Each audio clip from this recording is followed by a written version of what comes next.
Hello friends, welcome to ज्ञानी zone. आपके अपने चैनल ज्ञानी जोन में आपका स्वागत है। यदि आप उन लोगों में से हैं जिनकी इंग्लिश काफ़ी वीक है या जिनकी वोकेबुलरी मतलब कि स्टॉक ऑफ वर्ड्स कम है और इंग्लिश में वीकनेस की वजह से वो अपने आप को काफ़ी लो कॉन्फिडेंस वाला फील करते हैं, तो ये वीडियो बिल्कुल आपके लिए है। मैं ये उम्मीद करता हूँ कि वीडियो में बताए हुए तरीके को यदि आप पूरा फॉलो करेंगे तो यकीनन आपके वोकेबुलरी में, आपके इंग्लिश में बहुत ज़्यादा सुधार आएगा। तो चलिए बिना किसी देरी के वीडियो को शुरू करते हैं और आपकी इंग्लिश और वोकेबुलरी को स्ट्रॉन्ग करते हैं।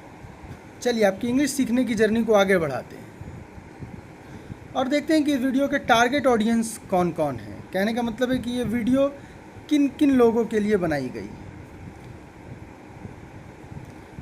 तो वीडियो में जैसा आप पहले देख पा रहे हैं कि साफ साफ लिखा है एनीवन एंड एवरीवन। इसका मतलब है कि ये किसी भी कैटेगरी के लोग के लिए बनाई गई है।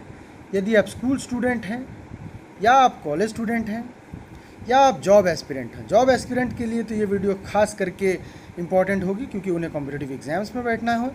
कॉम्पिटिटिव एग्ज़ाम्स में आजकल इंग्लिश का बहुत ज़्यादा इंपॉर्टेंस है। बिना इंग्लिश के तो कोई एग्ज़ाम होती नहीं है, चाहे वो एसएससी हो या टेक्निकल में गेट हो या फिर मैनेजमेंट में कैट हो, जीमैट हो।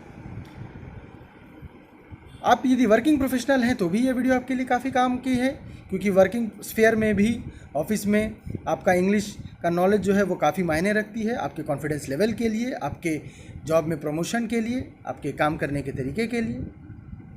और यदि आप होम मेकर हैं तो भी ये वीडियो बिल्कुल आपके लिए है। आप इंग्लिश किसी भी उम्र में कहीं भी सुधार सकते हैं। यदि आपको सीखने की इच्छा है तो ये वीडियो आपके लिए है। और यदि आप रिटायर्ड इंडिविजुअल हैं तो भी ये वीडियो आपके लिए है क्योंकि इंग्लिश सीखने की कोई उम्र नहीं होती, बस इंग्लिश सीखने की चाह होनी चाहिए। तो इंग्लिश को सुधारने के लिए आपको किन किन चीज़ों की ज़रूरत होगी, तो आपको सिर्फ और सिर्फ दो चीज़ों की ज़रूरत होगी। पहली है एक अंग्रेज़ी न्यूज़पेपर। आप किसी भी इलाके में आप जहाँ रहते हो, जहाँ पर आपको जो न्यूज़पेपर अवेलेबल हो वो आप ले लीजिए। रोज़ लेने की ज़रूरत नहीं है, वीक में किसी भी एक दिन या तो आप ख़रीद लीजिए या अगल बगल पड़ोसी भैया अंकल किसी से भी ले लीजिए। वीक में एक दिन ले लीजिए, उसको पूरा वीक पढ़िए। और दूसरी जो चीज़ की ज़रूरत है वो होगी एक नोटबुक और पेन की। तो देखिए दो कितनी सिंपल चीज़ों से आप अंग्रेज़ी सीख सकते हैं। आगे देखते हैं। अब आपको ये बताऊंगा मैं कि आपको करना क्या है। पेपर और जो कॉपी बताया उससे आपको करना क्या है। तो जैसा कि आप देख पा रहे हैं, read one article of your interest in the newspaper every day except Sunday. कहने का मतलब है संडे को छोड़कर वीक में 6 दिन आप अपने उस न्यूज़पेपर से आपको जिस भी टॉपिक में इंटरेस्ट हो, चाहे वो स्पोर्ट्स हो, पॉलिटिक्स हो, नेशनल हो, इंटरनेशनल हो, लोकल आपका जो रीजन है वहाँ हो, उधर का न्यूज़ हो, जिस भी टॉपिक में आपको इंटरेस्ट हो उस टॉपिक से रोज़ आप एक आर्टिकल केवल पढ़िए और उसमें से 10 या 15 अननोन वर्ड्स, कहने का मतलब है जो वर्ड्स जिनके आपको मतलब अभी तक जिनके मीनिंग आपको पता नहीं थे, उसको आप मार्क करिए और उन 10 या 15 शब्द को जिसको आपने मार्क किए उसका मीनिंग आप किसी भी डिक्शनरी के ऐप से, चाहे वो शब्दकोश हो, हिंद खोज हो, आपकी अपनी भाषा की जो डिक्शनरी है, मोबाइल आजकल सबके पास है, स्मार्टफोन में एक एप्लीकेशन डाउनलोड कर लीजिए डिक्शनरी का। उस 10 या 15 वर्ड्स को जो मैंने आपने मार्क करके रखे हैं उसको आप उस डिक्शनरी में डालकर उसका मीनिंग ढूंढिए और उसको नोटबुक जो आपका बताया मैंने, उस नोटबुक में उसका मीनिंग लिखिए और उसका यूज़, कैसे उस शब्द को यूज़ किया जाता है एक सेंटेंस बनाने के लिए, उसको लिखिए। मैं इसका आपको एग्जांपल आगे की स्लाइड्स में आप दिखाऊंगा, इसलिए आप घबराइए मत। पहले ये जो बताया आपको इसको समझिए ठीक से कि आपको रोज़ एक आर्टिकल पढ़ना है। 10 से 15 वर्ड्स जो अननोन है, जो आप जिसका मीनिंग आप अभी तक नहीं जानते थे, उनको मार्क कीजिए।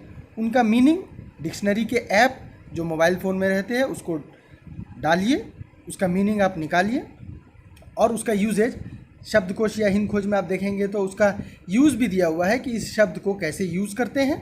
उसको यूज़ भी आप लिखिए अपनी डायरी में और उसका जो मीनिंग है या उसका जो यूज़ है उसको ठीक तरह से समझ लीजिए कि हाँ इस शब्द को कैसे यूज़ किया गया है, इसका मीनिंग क्या है, किस तरह से इस्तेमाल किया गया है। आगे क्या करना है, तो अगले दिन न्यूज़पेपर का आर्टिकल पढ़ने से पहले पिछले दिन आपने जो पढ़ा था या जो नोट किया था उसको पहले रिवाइज़ कीजिए। मसलन कि आपने सोमवार को न्यूज़पेपर पढ़ना शुरू किया है, तो सोमवार को आपने 10 और 15 वर्ड्स नोट किए, उसको अपने कॉपी में नोट करा।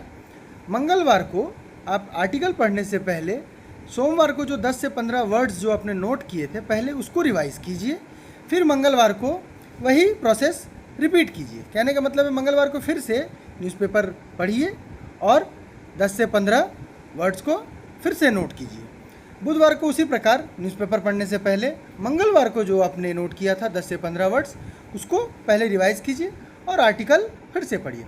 इस तरह से करते करते वीक में 6 दिन आप इस प्रोसेस को रिपीट कीजिए।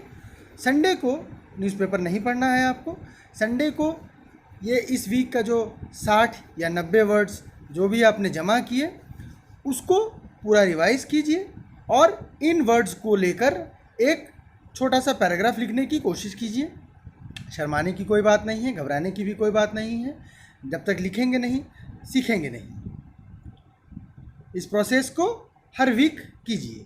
हर वीक सोमवार को न्यूज़पेपर पढ़ना शुरू कीजिए, शनिवार तक कलेक्ट कीजिए, रविवार को रिवाइज़ कीजिए और खुद से लिखिए। इस तरह से आप इस प्रोसेस को रिपीट करें।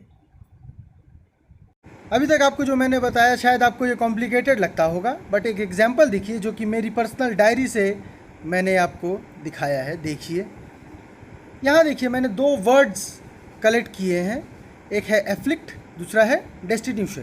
तो एफ्लिक्ट का मतलब होता है सताना, ये एक वर्ब है, इसका मतलब है सताना। तो देखिए मैंने पहले उसका हिंदी में मीनिंग लिखा है, फिर उसका इंग्लिश में भी मीनिंग लिखा है और 2 एग्जाम्पल दिए हैं जो कि सेंटेंस में यूज़ किए गए हैं, कैसे उसको यूज़ किया गया है। 2 सेंटेंस दिया गया है। उसी प्रकार डेस्टिट्यूशन जो एक वर्ड है ये एक नाउन है, इसका मतलब होता है अभाव। उसको मैंने हिंदी में लिखा है पहले अभाव, फिर उसको इंग्लिश में अभाव का जो मतलब है वो लिखा है poverty so extreme that one lacks the means to provide for oneself. उस डेस्टिट्यूशन का 2 यूज़ भी मैंने लिखा है। जैसे कि देखिए द सेकेंड एग्जाम्पल में लिखा है मैंने the family faced eviction and destitution. तो इसी प्रकार आपको वर्ड्स मार्क करने हैं, उनका मीनिंग्स निकालना है, कॉपी में नोट करना है विथ प्रॉपर यूज़, कैसे उसको यूज़ किया जाता है और उसको दिमाग में पूरी तरह से बिठा लेना है कि इसका मतलब क्या है और इसको सेंटेंस में कैसे ढाला जाता है।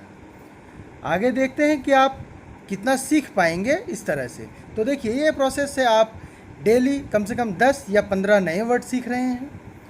वीक में देखेंगे तो 6 दिन जैसे मैंने कि आपको बताया तो 60 या 90 वर्ड सीखेंगे और महीने में तकरीबन 250 से 350 वर्ड सीख पाएंगे। तो 250 से 350 नए वर्ड्स आप सीख रहे हैं, ये बहुत बड़ी बात है।